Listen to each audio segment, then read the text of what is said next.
So the bottom of your treads, at the bottom of your stairs now, you need to determine which side your newel post is going on. For this one, the newel post is going on this side, okay?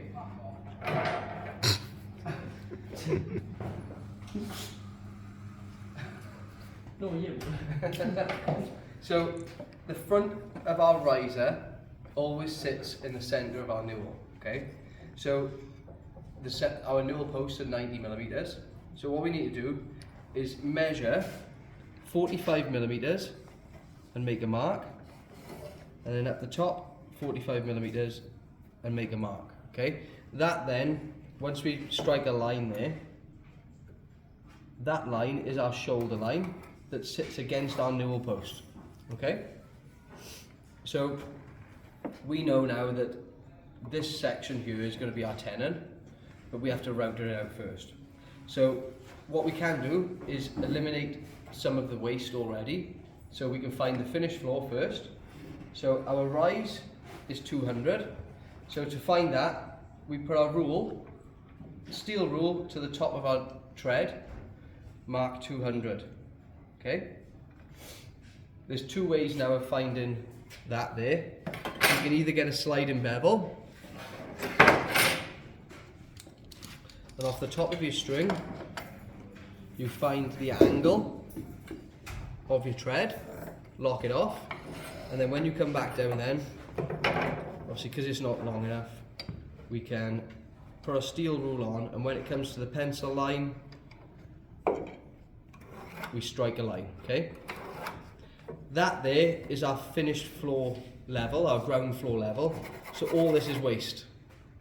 Okay? Everyone follow that so far? Yeah? So when you set your router up now, have you got it set up? Okay. If I can have it over here a second. When you set your router up, we need to router out at least 45 millimeters. So if we say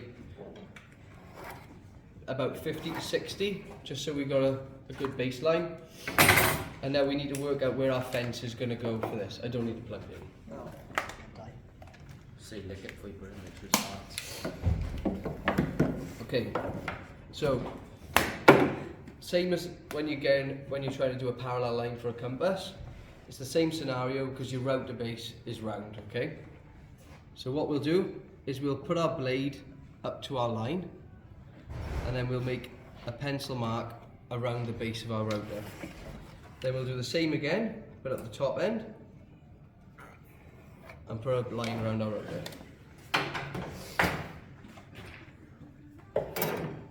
So we can, where the top of those 2 points meet, those 2 arcs, that is our parallel line, okay?